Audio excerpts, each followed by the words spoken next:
to start recording this. We've been to Istanbul, we've been to Florence, we've been to the steppes of India, and we've been behind the scenes, behind the scenes in Bollywood. We've also been to the Taj Mahal. The last one was the Taj Mahal, and we had record attendance. And today we're doing something different because it was Diwali last week, over the weekend. We thought that we'd invite you into our kitchens, into our homes, and invite you to cook with us. So that's what we're going to do today. Diwali is, of course, the Hindu festival of lights. Many of you might know that. We all live in pretty multicultural societies. And so it's the festival, it's a harvest festival. I'll let Geeta explain a little bit more what it is, but it's also got religious and mythological significance. So before we start, as always, a little bit of housekeeping. We expect this talk to go on just over an hour. There's going to be cooking involved. So grab your spoons and your pots and pans, and you're welcome to cook along with the recipe that we supplied. And of course, you can simply watch, grab a glass of wine and simply watch, or salivate. The choice is yours.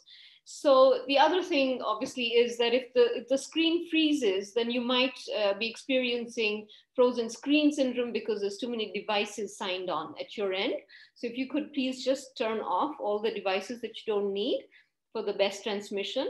And for the optimum viewing of the recipes that Geeta is going to share with you, I suggest that you put on your speaker view so you can look at the top right-hand corner of your screen, and there's a little tiled icon. If you click on that, and that'll give you the option for either gallery view or speaker view. So I suggest that you go onto speaker view because you will be doing a lot of Zoom close-ups of Geeta's cooking pot. And so that's the best way to view them.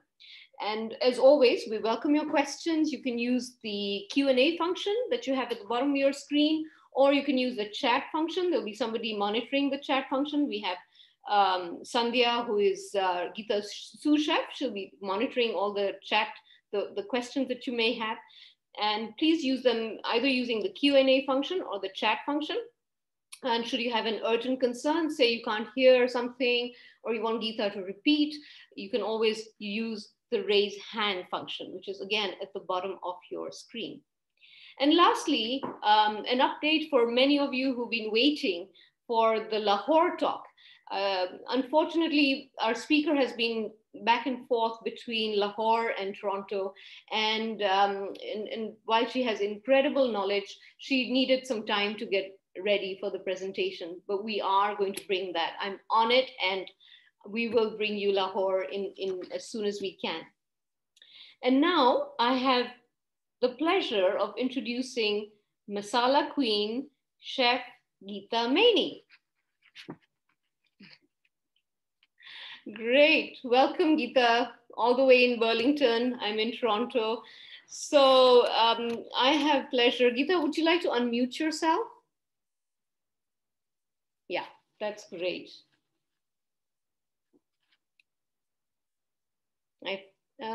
You're still muted, Geeta. Okay, I'll carry on. I got it. Okay, great. So Geeta is affectionately known as Masala Queen because she insists that everything in her kitchen is fresh and freshly roasted. Spices are freshly roasted, ground, and her meals are legend. She's been cooking for over 35, professionally for 35 years. Her meals within the Indian community and beyond are totally legend. So Geeta's goal is to demystify Indian cooking, which can sometimes get a little technical, but stay with Geeta and she'll help you with that. Born in Kenya of Indian ancestry, Geeta learned to cook in a family home that inspired a lifelong love of cooking, entertaining, teaching, and writing.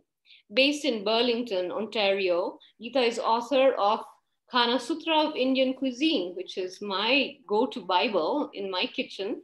And Geeta is also a sought after teacher for private and group cooking lessons.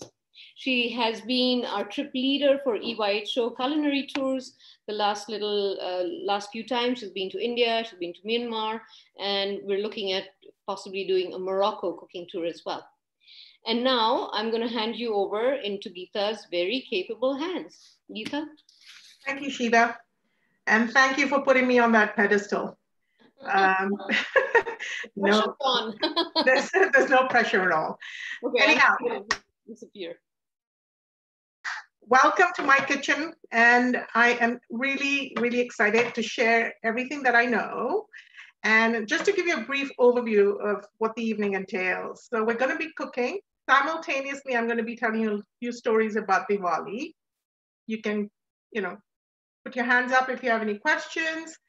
And, Diwali is the celebration of lights, and there's lots and lots of myths and tales to be told. And just last year, just before COVID hit us, I was in Jaipur having the most amazing experience of my life, celebrating Diwali, both with the local families, with royalty. And I just want to sort of differentiate between the two experiences there. And so I'm quite excited to share all that. And now let's first start off with the cooking aspect of it, because between the cooking and browning the onions, we'll have some time and I'll be able to chit chat a little more. And so let's see if you all have your mise en place, and well, that's all your ingredients in place. And essentially that's how I like to start my cooking most days, is have everything there, because you never know when those onions are going to burn. And so if everything's right around you, it's much easier. I do have a treat for you guys. I know a lot of people struggle with that fluffy pot of rice. And I want to share my technique with you guys only if we have time. I don't want to go overboard with inundating you with information and it's dinner time. So if we have time, I would definitely want to share that with you. So here we go. I'm just going to have a brief overview of the spices. So this masala dabba here is my essential everyday spices. So we have the turmeric, and we have the cumin powder, cumin seeds, the red chili powder, the coriander powder, the coriander seeds, and mustard seeds. So these are essentially used pretty well in everyday cooking. Then I have my warm masala dabba. I call that my warm masala dabba because it includes all the warm spices. So we'll start with cinnamon, black peppercorn, green cardamom, black cardamom. So the difference between the two, green cardamom is interchangeable between sweet and savory dishes, and it has that sweet aroma that sort of gives off in the cooking. The black cardamom is very, very pungent. If you don't like the flavor, do not use it. It's a very acquired flavor. And then I have the fennel seeds. Again, they impart a very sweet undertone to most dishes. Again, this is interchangeable between sweet and savory. We have cloves. And again, these are used in dense meat dishes. Why cloves? Cloves have antiseptic properties. They have helants in them. And so to absorb the heaviness of the meat, cloves are thrown in. Here I have garam masala, which is a blend of all these spices, except for the fennel seeds. Instead of the fennel seeds, I would put dry ginger to create my garam masala. So all this is made at home, and it's a family recipe that's been handed down. And no, I won't share that, but it is in the cookbook. So if you want to use that recipe, go for it. Here we have the basic ingredients that we're using tonight, and everything, well, I say everything, every Indian dish starts with onions, tomatoes, ginger, garlic, and then, the flavorings with anardana, which is pomegranate seeds. These are ground up. These are the dry pomegranate seeds. And this here is the fresh roasted masala that I talked about in my recipe. So this is cloves, cinnamon, black peppercorn, and black cardamom. So fresh roasted, fresh ground. I mean, if I could have you smell it through the screen, it'll blow your mind away. I have my garlic ready, my tomato paste. So this is fresh tomatoes that are pureed, and this is the tomato paste that we're going to use. Again, the souring agents are lemon, tamarind, and dried mango powder. So these two, the dried mango powder and the pomegranate seeds, are interchangeable. If you can't find one and you can find the other, go for it. Those are okay to use. Then we have here the main ingredient, which is chickpeas. So I use fresh chickpeas, the dry chickpeas that were soaked overnight, and then I boil them. I'm gonna say, I have to confess, I boil them in the Instapot, and it reduced my cooking time immensely. So if you have an Instapot and want to know how to cook them, give me a shout and I'll tell you how. And so these are the chickpeas that we're going to use tonight. Here I have the water reserve, the liquid that I'm going to use to create the gravy. So let's go. Let's put the heat on. Let's heat up our pans. I like to cook low and slow. So I'm never cooking on high heat. It's always on medium, medium high. So initially we're going to heat the pan on medium high. I use avocado oil. You can use ghee if you want, or an oil of your preference, but I prefer avocado oil because it has no other flavorings and it won't impart any flavor to the otherwise spicy meal. Yes, so if I'm pouring in the oil without measuring, I've done this so many times, kind of know what 2 tablespoons of oil looks like. So go ahead, add the 2 tablespoons of oil.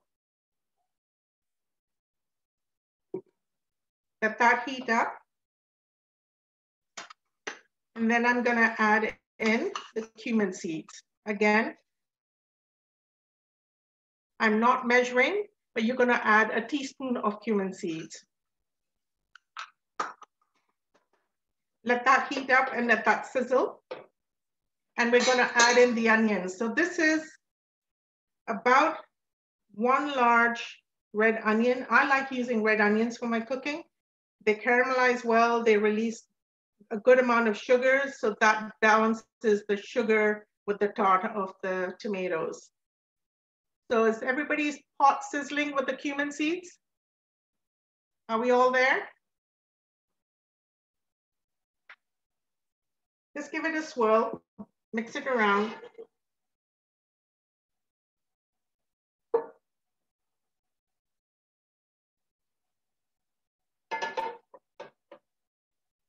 I hear mine sizzling. Yours?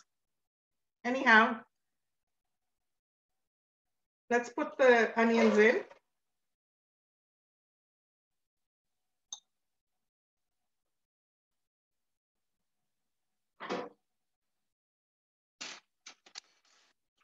And give it a good stir.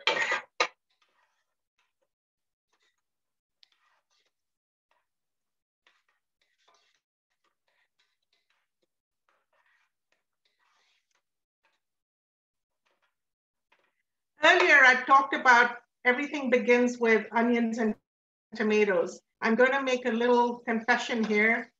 You can cook without onions and garlic if you have to. So for Diwali, a lot of people will cook their meals without onions and garlic because they're considered to be very affluent and ingredients that are very expensive to buy. So you eat simply, and usually the Brahmins would be eating without onions and garlic. And this is where I step up and sort of talk about rituals and myths and superstition and what have you. So also for Diwali, a lot of people will not cook meat. And that's primarily because we do the Lakshmi Puja. Lakshmi Puja is revering the goddess of wealth. And so on that day, people will fast for the entire day and not eat meat or cook any sort of meat. And most households will adhere to that. I did until about last year when my daughter married a Persian and his diet includes meat with every meal. So I had to cave in and give up a little.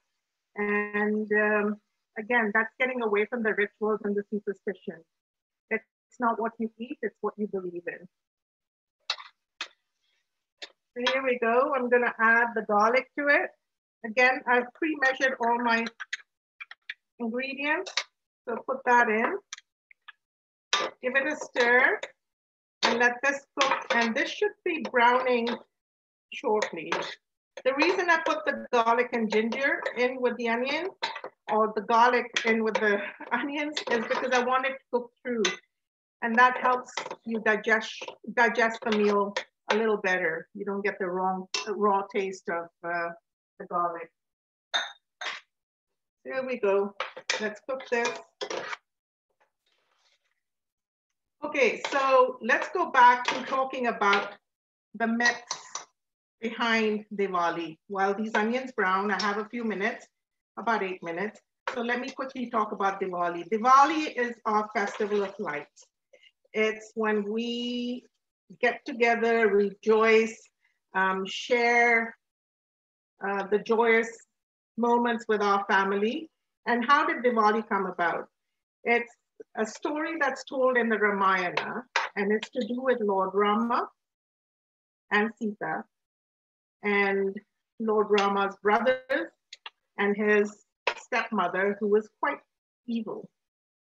So she had Ram and Sita abandoned them and had her husband abdicate them through to the forest for 14 years because she wanted Bharat, her real son, to be the next new king of Ayodhya. Anyhow, while they were in the forest, they had to be very careful because there were a few demons around, and primarily the main demon being Ravana. And Ravana was very much into capturing Sita because he wanted to capture Ayodhya. So he thought by capturing Sita, he would be able to access or get into Ayodhya. However, the ploy that he used was to camouflage himself as the golden deer. So when you go around my house, I have a lot of golden deer set up, and that actually depicts the story of Ram, Sita, Ravan, and the golden deer. So he came into the forest as the golden deer. Sita disobeyed her husband, Ram, and went out of the circle that she was supposed to stay in and followed the golden deer into the forest. And as she followed him, he then captured Ravana, then changed into the demon, captured Sita, and took her back with him. Ram, when he came back from his hunting, saw that Sita's gone away and sort of out of the circle. So therein lies the whole story. Long story short, let's cut it a few years forward, and the fight began, and nobody could defeat the demon. And it was Hanuman, the monkey god, that came to his rescue. He had the powers to fly across mountains and seas and got into Ravana's kingdom where Sita was captive.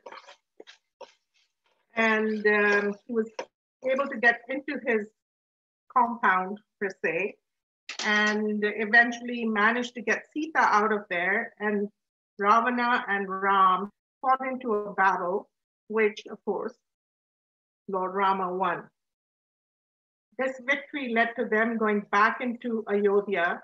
And as they went back into Ayodhya, which had been in darkness for 14 years, the city was lit up, the entire kingdom was lit up with little diyas, hence Diwali, the festival of lights and diyas. So that's one mythical story. But I'm looking at my onions and they're browning nicely. How are your onions doing? by the way, this is a story that was told to us by my grandparents, then my parents told my children, and now I'm waiting to relate the same story to our grandchildren. Everybody okay?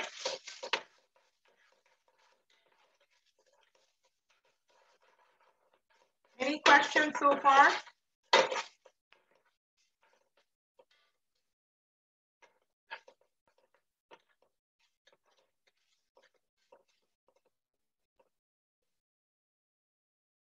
Why do we brown the onions? We brown the onions because we want to release the natural sugars. We do not add any extra sugar or any additives. It's all natural cooking. So once this is browned, the sugars will act as a nice balance with the tomatoes.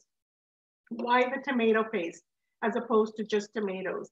The tomato paste is quite concentrated. It too will impart sugars, and that will also balance out the tartness of the regular pureed tomatoes. Does that make sense? Okay. So since we're cooking chickpeas tonight, chickpeas are hard on the stomach.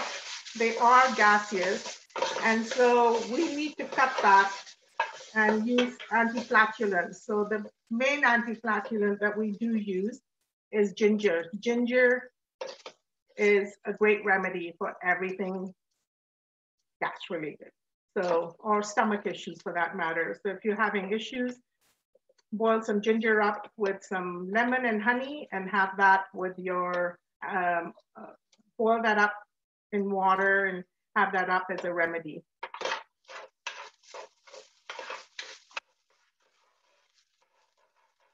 I lied, the onions are taking a little longer, but they are browning. How many are cooking along?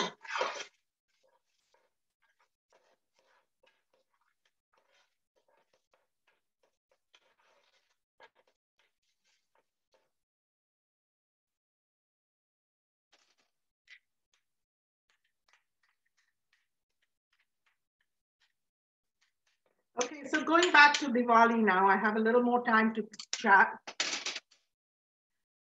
For our feast at home, I normally cook a lentil, which is a black ma ki dal, which is also called dal makhni in the restaurants. So I'll usually cook that along with some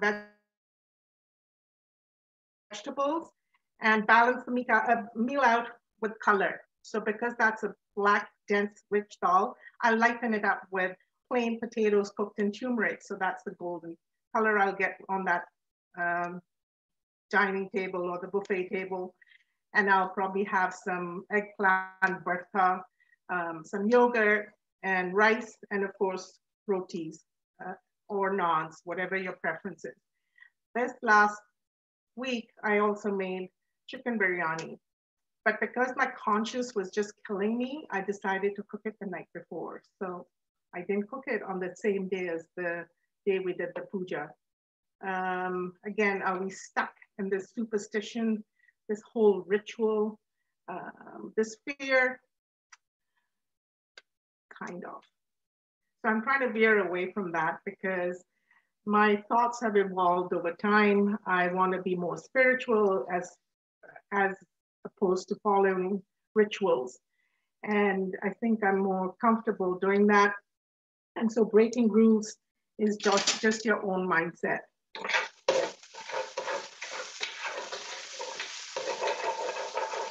So when we were in India, the streets were lit up. Like, I mean, lit up like Christmas is lit up in London or the streets of Toronto. I mean, it was just so, so beautiful. And I'm thinking, wow, they really do celebrate Diwali. But there's a difference how the different socioeconomic statuses do celebrate Diwali. It's a little more shishi with the royalties, you know, everything. I mean, we were treated to that. And you will see from the photographs later on, to a very royal affair where we ate on silver platters, and you know, we had a traditional Rajasthani meal, which consisted of dal, bati, and chura. You may have heard of that when you were traveling in India, of dal, bati, and chura, which is three dishes in one. The dal is the savory, the bati is the baked or fried dumpling, and the chura is made out of wheat and sugar and semolina. And so they would have that as a dish in its own, on its own.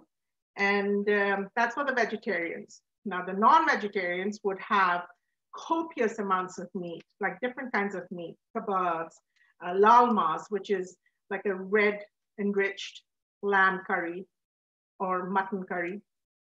And so there's extravagance there. And the locals that we celebrated Diwali with had a very basic vegetarian meal, just like we would back home in Kenya or even in our homes here. But what was really interesting was what the villagers ate. So because lentils are really expensive, they're not affordable. So what do they eat? They eat rice, a boiled bowl of rice with sugar. That's a celebration of Diwali. And that in itself is extravagance. So there is differences in the way people celebrate Diwali, but all across, the spirit was the same. It was high, it was joyous. Let's celebrate, let's share what we have. And the very little that we have, we will share with you. And it broke my heart when one of the locals turned around to me and said, come over, come into my home and see what we do. And yeah, it was pretty amazing. And part of Diwali is also decorating your homes, not your homes just with diyas and lights, but with rangoli. And rangoli is done with color, with flowers that are available locally. And I think Sheila made one with the local flowers and leaves that she had dried up over fall. And that was very, very pretty. So maybe Sheila can showcase that at the end. And apart from Rangoli, that was a really great experience. So we sort of sat in their courtyard and we all had our own little platter full of color and flowers, and marigolds are very popular. So everybody decorated their own little rangoli. And I will point that out as we go through later on. The other thing that was very different in Jaipur was that they decorate their home or their puja room with sugarcane stalks and lotus flowers. Why sugarcane stalks? Because that brings them their bounty. That's what they grow in the fields. So they want to be blessed and more blessed. And so they actually revere that along with lotus flowers. What do lotus flowers replicate or represent? So lotus flowers represent purity and divinity. So you want to purify the air before your puja starts. And by doing that, you're cleaning everything, cleaning the air, cleaning the room. You are being cleansed as well. So they use a lot of lotus flowers. And that was different for me. I've never seen that. And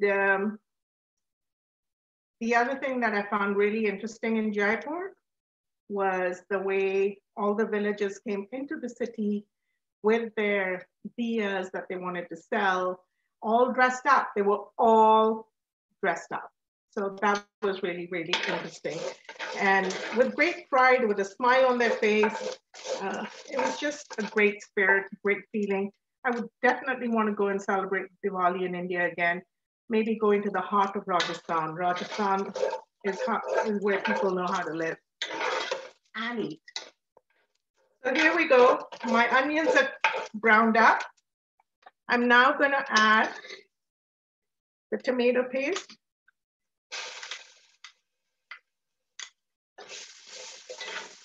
So because the tomato paste is a little dense, I've left this over time.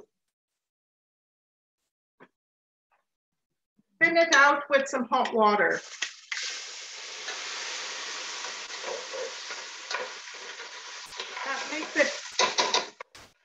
makes mixing it very easy. I don't have that step in the recipe. That's what I've learned over time, is you sort of thin it out with water. To this, I'm going to add some salt, some green chilies. Now you can omit them if you want. You can omit these if you want, but I'm going to throw a couple in. It just adds a little heat as well as flavor. So these green chilies are the long finger chilies, not the Thai bird's eye. Everything that I'm using is available in the mainstream stores as well as the South Asian stores. So here you go. See how the paste is forming with the tomato paste as well as the onions, just coming together nicely.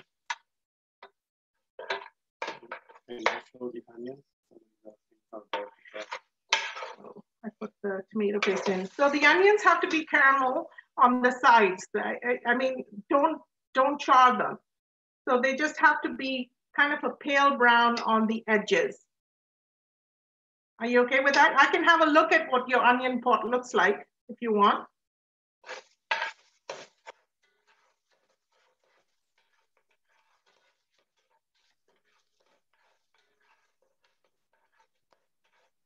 No, I think we got the answer to that question. That's great. Those onions look fantastic. Are they okay? Yep. Okay. The moisture from the water has dried up. And at this point, I'm going to throw in all the fresh roasted spices, which is the half a teaspoon of cinnamon, half a teaspoon of black cardamom, and a quarter teaspoon of the cloves that are fresh roasted.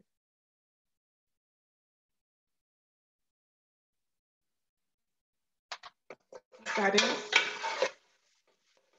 You'll notice the aromas of the cloves and the cinnamon just gonna elevate this masala.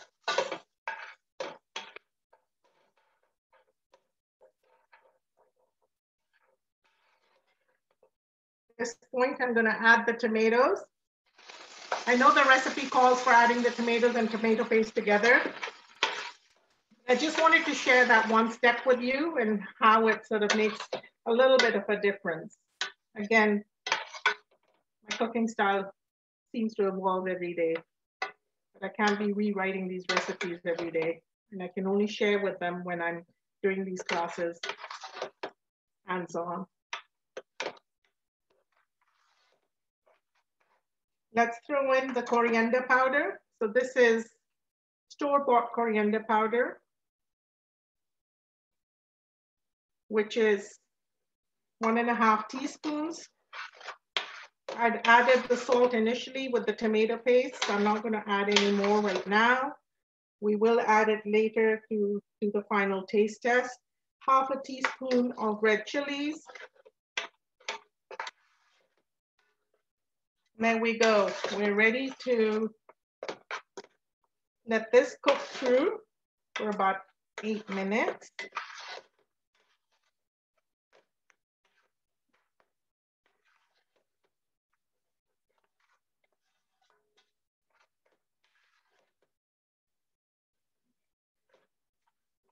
And you'll notice that it's going to thicken up really nicely and the oil is going to come up to the top. And that's when you know that your masala is ready. Masala is the mixture of onions with tomatoes and the spices. And that's where I want to talk about demystifying Indian cooking. Indian cooking is not about heat. It is about flavors. It's about balancing those flavors and building them up. And each one will be, you will be able to taste each one with a spoonful of the chickpeas. So far we have onions, tomatoes, ginger, garlic, green chili, and we have the cinnamon, the black cardamom, the cloves, the coriander powder. And then we're gonna add in the pomegranate seed. Now, this pomegranate seeds, if you can't get it, there's no big deal. It is got a very, it's quite crunchy, and some people just don't like that texture, and will interchange it with amchur, which is dried mango powder. My personal preference is to use mango powder because it's smoother and it doesn't have that little bit of a crunch. You don't need that. So here we go. I'm gonna go ahead and use a little bit of the dried mango powder, which would be the same amount of a teaspoon. Now this is going to be the tart with the sweetness from the onions. So is everybody's masala thickened up? Because we're ready to add the chickpeas now.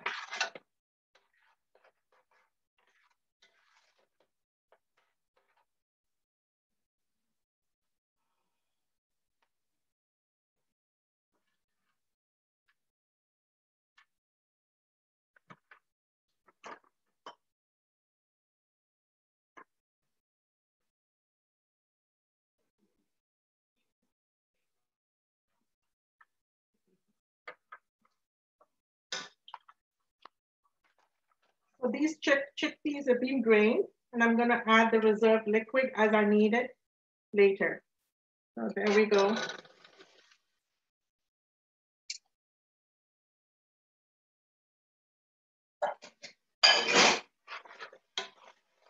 Let's go ahead and stir it through.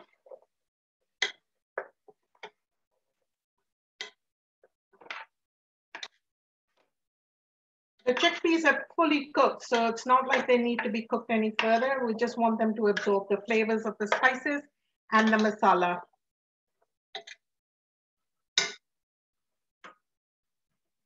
I'm going to add in the slivered ginger, which is about 1 teaspoon. And this is what it looks like. Fresh ginger. It's easy to scrape off the peel of the ginger with a teaspoon. And it stores really well in the fridge or the freezer.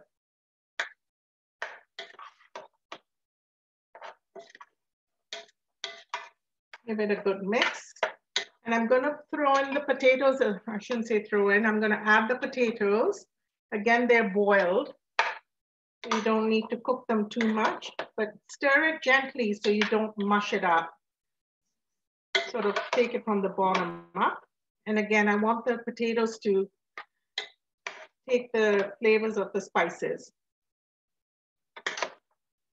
This is by far the easiest dish to cook. If you have all the ingredients on hand, it's quick and easy. If you want to do it without the onions and tomatoes, that's fine too. You can just add the spices, the liquid, and cook it.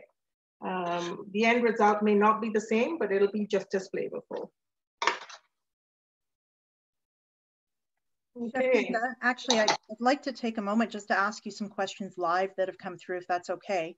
Sure. So I know that you mentioned if you don't have the pomegranate seeds ground up, that you didn't need to necessarily include them, but could you use dried mango powder instead, or otherwise known as amchur?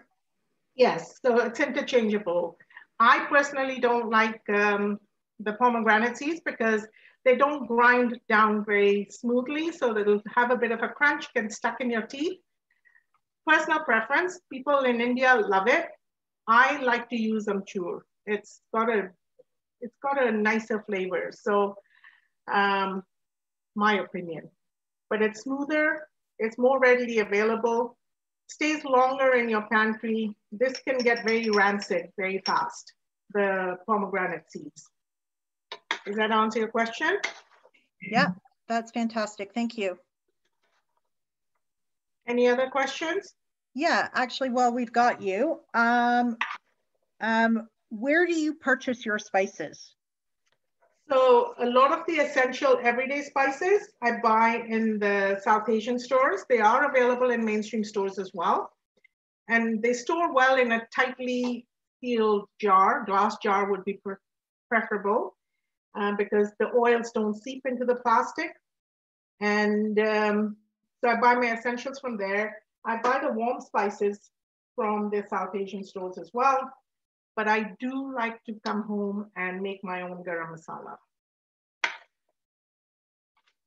Great.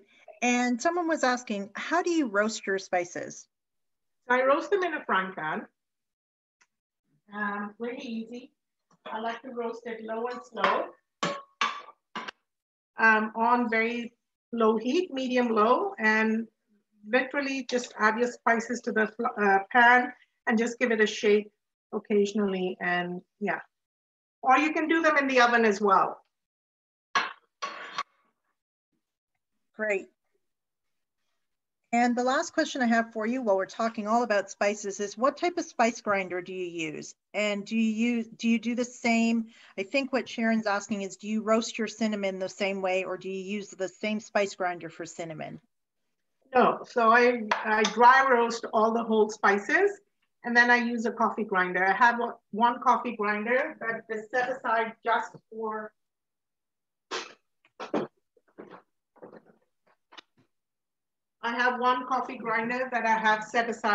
for spices. And yeah, you'll notice how the oils have leached into the plastic, but this is just for, it's a Bodum, but you can buy any coffee grinder, will do the trick. Or you can use your mortar and pestle and use your muscle power. That works as well, but it won't be it'll be a little coarse. Great, thanks very much. Okay, so just follow my recipes as they're written, because while I'm teaching and talking, I may have missed a step. It's not to say that the dish is not gonna turn out. So I'm gonna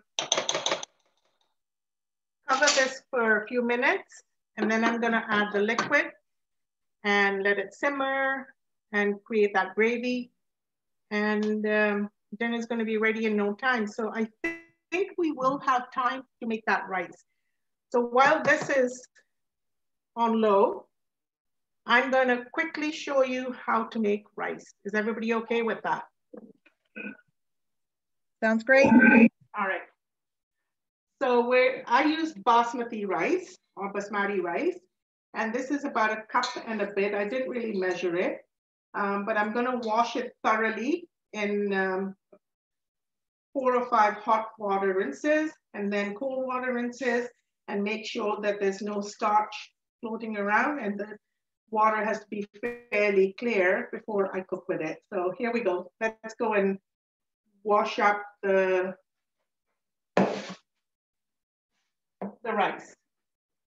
So hot water first. Notice all the starch is coming through, and that's what you want to make sure that it's clear.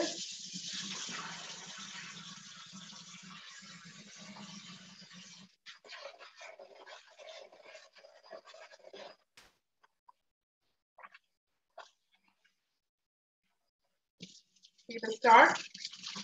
I want that water to be as clear as possible. So that's rinse number 2 in hot water. And when you're rubbing the grains of rice, make sure you do it very gently. It's like a baby sponge, just kind of very, very gently. Just loosen that starch.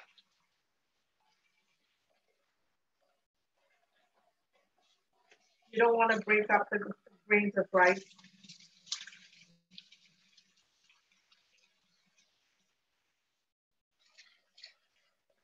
Okay, we switch to cold water.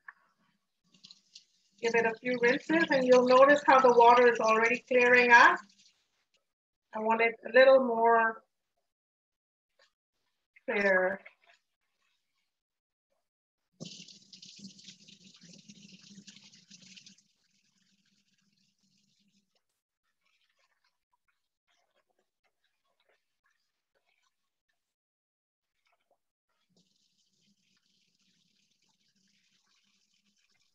So as you wash that rice, Chef Geeta, just a quick question. Do you need to soak your rice overnight, or can you just do this before you're ready to cook? I usually wash the rice half an hour before I'm ready to cook it. You don't need to soak it overnight.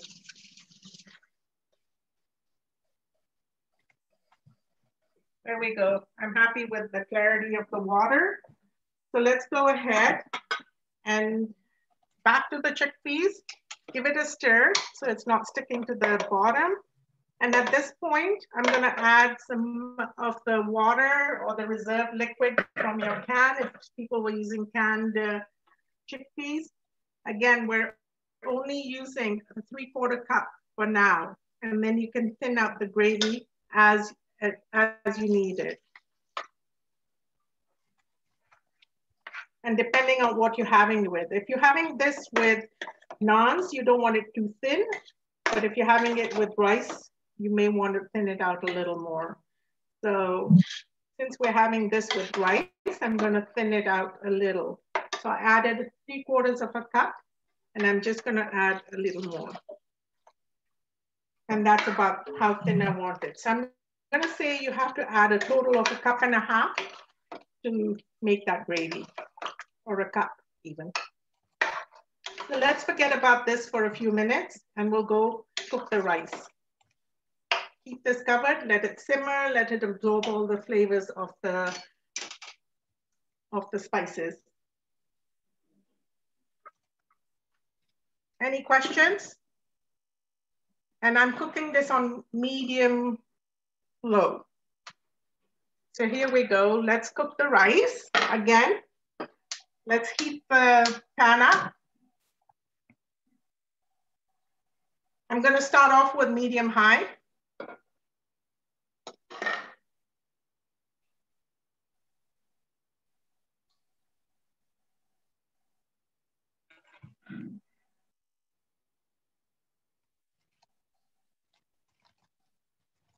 Let's add some oil. I'm going to say it was about 1.25 cups. So I'm going to use about 1 tablespoon of oil. Let's heat it up. Again, I'm going to infuse the oil with cumin seeds. And one would ask, why do you infuse the oil with cumin seeds? Did you know cumin seeds is from the same family as the parsley? And so it also acts as a digestive and lightens the oil. Again, give it a swirl. I'm cooking this on medium high, and this was a treat that I wanted to share with you.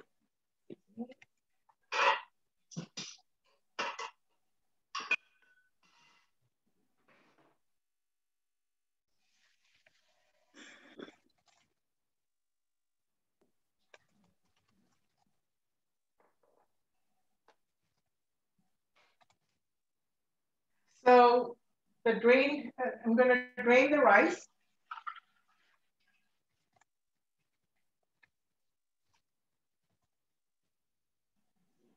Add that to the pot of cumin seeds and oil.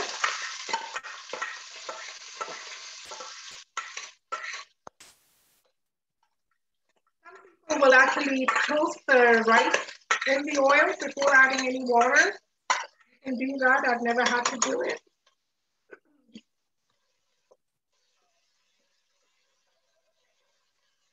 There we go. I haven't measured the amount of water, but this is the trick.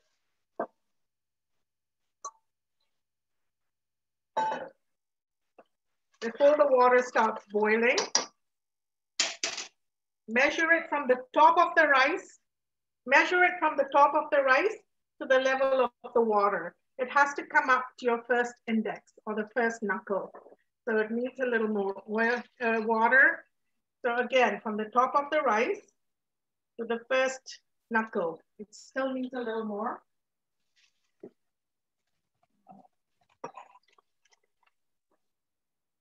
Let's go again. Top of the rice to the first knuckle. Okay, so that's the trick. You don't need to measure. That's the amount of water. It does not matter how much rice you're cooking, how big the pot is, how small the pot is. That's the finger method. To this, I'm gonna add a spoonful of salt. Always salt your rice. Forget about blood pressure when you're cooking rice. I mean, rice will taste horrible if you don't salt it. There we go. I'm going to bring it to a full boil, partially cover it, and then fully cover it after about 10 minutes of cooking time and finish it off in the steam. So while that comes to a full boil, let's see what the chickpeas are doing. Does everybody have the same color of the gravy? I'm sure you do.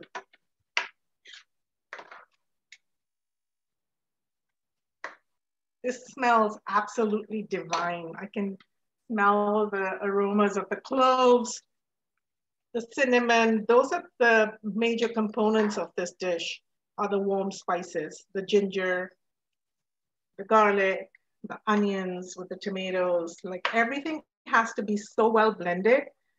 I can go on and on. I'm very passionate about cooking with love, low and slow.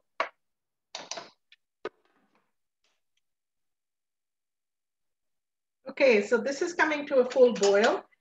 Again, I'm going to give it a gentle stir just once before I lower the heat to exactly half. So I had it at medium high, and I'm going to lower the heat and partially cover it for about 10 minutes and bring it down to medium, between medium and medium low. So you would start at 10 maybe and bring it down to 4.5, 5 on your stove. Any questions on the rice, on the chickpeas? No, I think we are good. See, while I was chatting away, I forgot to put in a little bit of the lemon juice. Why the lemon juice? Although I have the tart from the mango powder, I still want to use a little bit of the freshness and the light souring agent of the lemon. So that's about how much I'm going to use, which is about half a lemon. Actually, a question just came through with regards to the tomatoes. What kind of tomatoes would you suggest using for this? Are you using crushed? Are you using diced or canned? What's best? Good question. So you have an option. It's personal preference and what you have on hand. So you can use Roma tomatoes. I used fresh Roma tomatoes, which I sort of pulsed in the NutriBullet. And that was about five tomatoes that I pulsed in or pureed in the NutriBullet. I have on occasion also used passata, which is jarred. It's a little denser, but you have to sort of dilute it with a little bit of water. So you can use passata as well.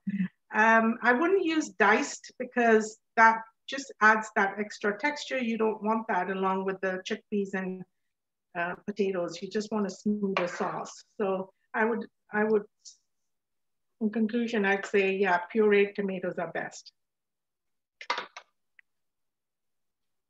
That's great, thank you.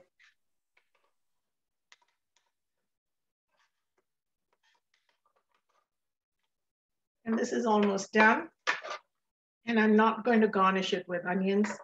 Actually, I was too lazy to, no, I forgot to cut them. But, you know, if it's for a dinner party, please make sure it's nicely garnished, looks pretty. You can garnish it with slivered ginger, onions, fresh coriander. Does anybody have questions about fresh coriander? That's something else I wanted to share with you as well. Do we have time, Sheila?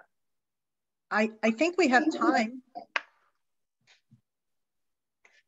I'm wondering if you can answer a question about chickpeas first, though. Okay, go for it. So you had suggested that you can also use dried chickpeas soaked overnight and then boiled. What's the best way to go about boiling your chickpeas? And okay. Yeah, perfect. Thanks. Go ahead.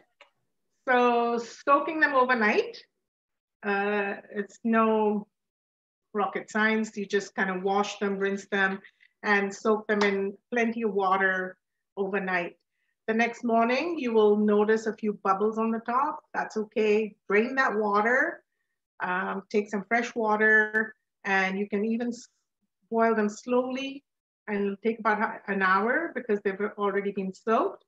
I wanted to try my Instapot because I'm creating some recipes with my Instapot. So I cooked it in the Instapot and it took me all of 14 minutes. And I didn't have to add any bicarbonate of soda to soften the chickpeas. They just softened so naturally. Yeah, so I did mine in the Instapot in 14 minutes and then just manually release the steam, if anybody's familiar with Instapot, or else on the stove for about an hour. Did that answer the question? Yeah, that's great. And I've got one more for you around onions. Oh, and remember to salt your chickpeas when you're boiling them. Noted. With onions, there's a comment that you're using red onions. Is it also okay to use white onions when you're cooking, or white cooking onions rather? Absolutely. It's personal preference. I grew up eating red onions, and that's what I've continued to cook with. And I just find it imparts a nicer flavor as well and caramelizes just so. So again, personal preference. That's great, Chef Geeta. Keep cooking. All right. I'm just going to taste for salt, because this is when I'd add more salt if I need to.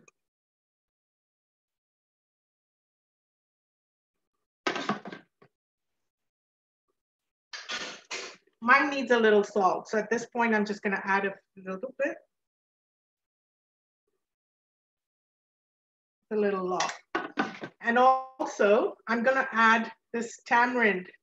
So this is a tamarind chutney that I make at home. It's available in South Asian stores as well. This is going to just add that umami to your final dish. So I'm going to add this in now and let it simmer through with the chickpeas and potatoes. I don't tend to add, so another tip, don't add too much tart or souring agents if your main ingredients aren't cooked, because the tart prevents them from cooking fully. So if you're cooking potatoes, make sure they're fully boiled. If you're cooking chickpeas, make sure they're fully boiled as well and soft, because once you add the souring agents, that prevents them from cooking any further. And I noticed that tamarind isn't in your recipe. Will this turn out just fine if it's not, if you don't include it? It is in my suggestions. Oh, there you go. Or is it not? Will it turn out if you don't include it? Oh yeah, this is, again, my cooking style has evolved. So make notes, add some tamarind to it. So those that are learning my cooking now or following along now have the advantage of making notes, because all this will be in the second cookbook. All this will be coming up in the second cookbook.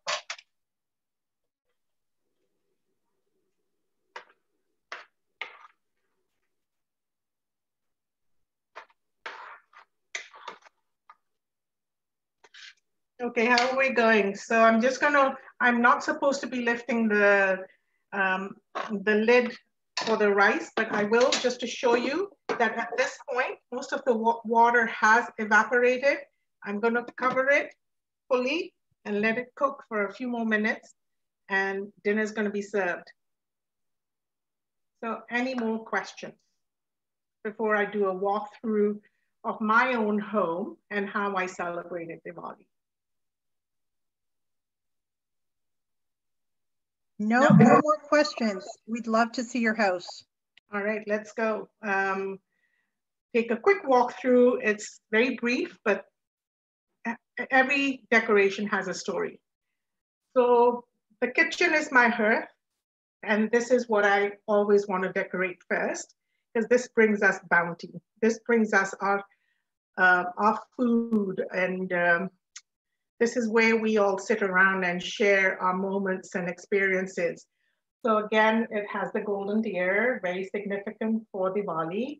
And I couldn't put Sita there, but no, that's a golden deer. flowers purify the air, beautify the whole table. And again, the lights bring in energy and warmth. So this is one part of the decor in the house.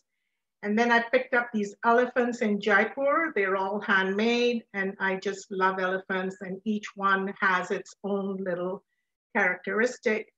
And yeah, so they are significant of our trip to India. And on our front hallway is where we welcome our guests. We couldn't have anybody due to COVID, but I still wanted to decorate and lift our spirits. And so here we have, again, the golden deer. That's the best I could do as far as the golden deer goes. And we have the golden deer, and you'll see the Ganesha in the middle, and focal, central and focal. Ganesha is what we start all our experiences with. Ganesha is what we start all our prayers with. Ganesha is what we start any new endeavor with. So we revere Lord Ganesha. He has the strength that encompasses power, humility, and above all, we just, I mean, he's the elephant god. So the elephant god encompasses Shiva, the father, Parvati, the mother. And I mean, I could go on with the tales and stories that to be told, but that for me is my front hallway, and it welcomes all the guests with much love. Again, lots of lights.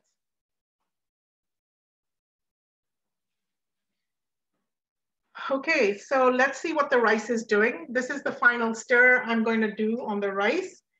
Again, only because it's fully cooked. So lift it, and you'll notice that it's a fluffy pot of rice. Once you've cooked with basmati, you're not going to go back to any other form of, or any bowl of rice. So there you go. Dinner's ready, and I think we're gonna hand it over to Sheila, or get Sheila back on board.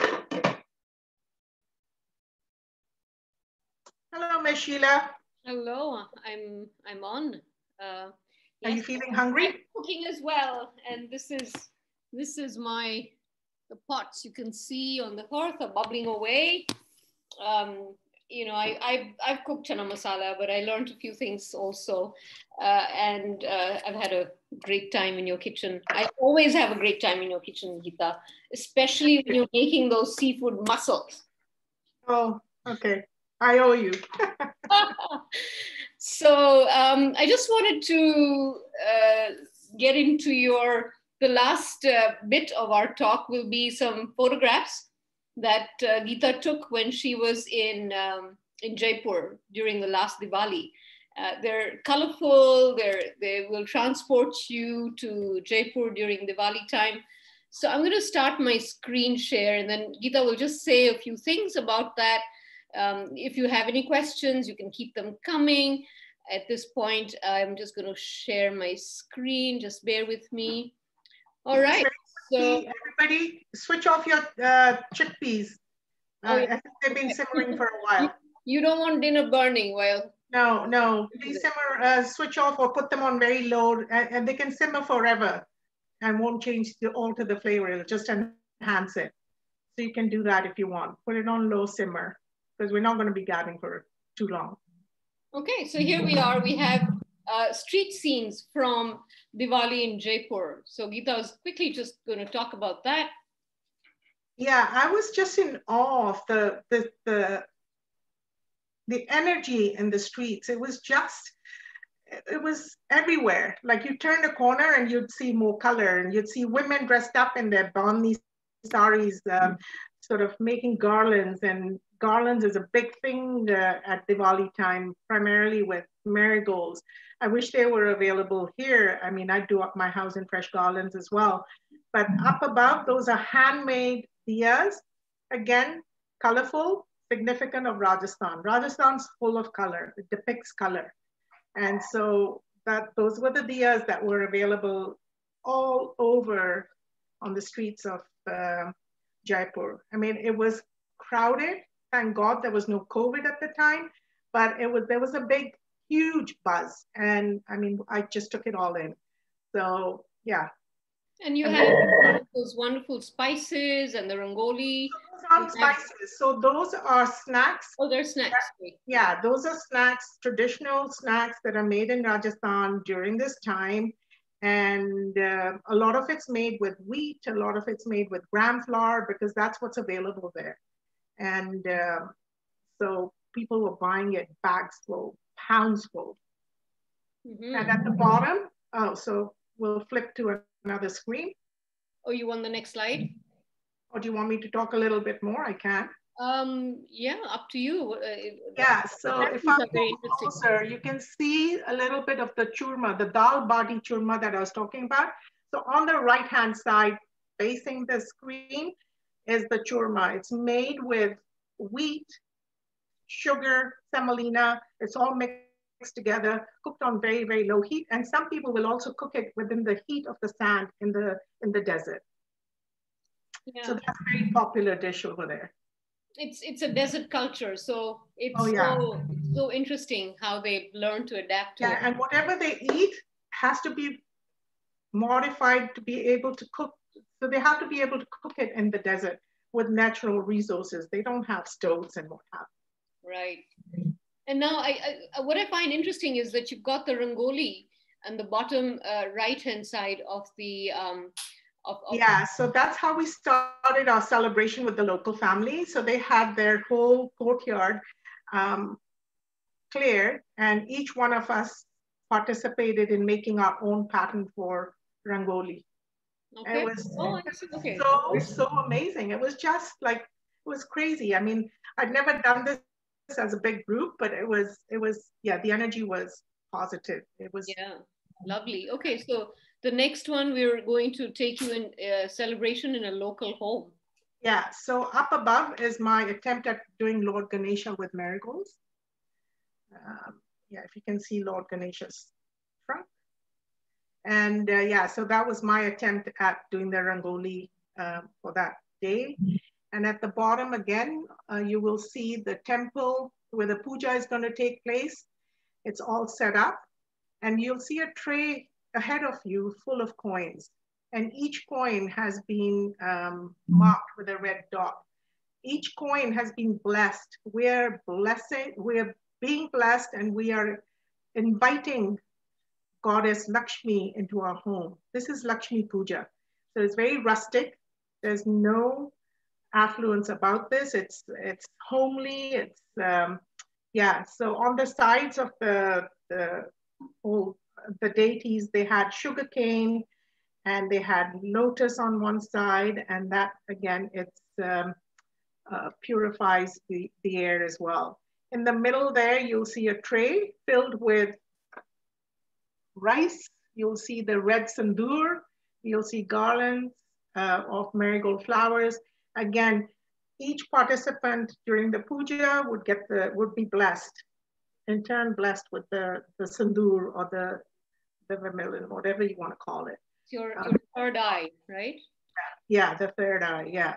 Right. And again, it was heartwarming. Like that was just like, it brought tears to our eyes. It was so heartwarming. All right, lovely. And now we're going to something very different, right? So you had so this was the other side of the spectrum.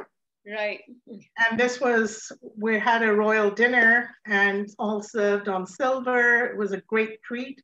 It was in Amer at the fort. So it's called AD 1135. It's a restaurant, and you know, the gentleman who owns it decided he was going to cook for us personally. So, you know, he cooked lal mas and all the non-vegetarian dishes, but he also had the dal bati churma, which is very unique to Rajasthan.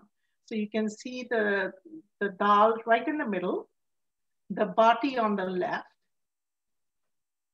along with the churma. I'm not sure whether you can see it all, but yeah, this thali was just filled with veg and non-veg. Right. It was quite an experience. Yeah, we would all on real silver, and this is the way royalty would have eaten. Yeah, so this is how people in Delhi, people in Mumbai will have dinner on that day. Okay. pure extravagance. Indulge, why not?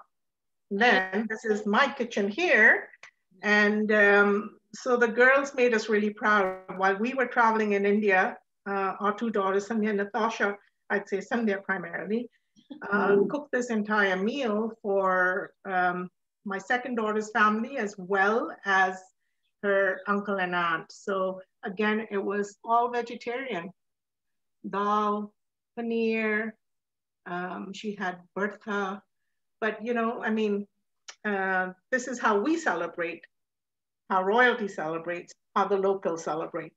There's a vast difference, but it's all, you know, each person's values, each person's thoughts. And I want to break away from the rituals. I don't want to be stuck in that ritual and live in fear. I want to be able to celebrate the way I want to celebrate, but yet be a good person, good human being, yeah, and spiritual. Oh, that's lovely. Sandhya, you've got many other talents besides running a webinar so professionally. Thank you so much, Sandhya. And we'll wrap up now. So in case any of you want to get in touch with Geeta, this is her contact detail. You can follow her on Instagram at masalaqueen. She posts every day, and definitely, I mean, she times it so that her posts arrive just as I'm feeling really hungry. I can tell you that. So it's dangerous following the time. I can let you know that. Her book is right now, it's out of print. And because of COVID, there's a delay getting them. But, you know, she keep checking back with her, and she should have this one and the next one that's coming out. So thank you so much, everybody, for joining us today. We've had so much fun. You know, Indian hospitality isn't the same until we don't feel satisfied until we share our home, our food. And so just doing this today has actually made my Diwali complete. And definitely, I'm hoping that you've had a good time as well. So stay with us, and do send in your comments. You'll be to Geeta or myself. Can I see some of the pots of chickpeas?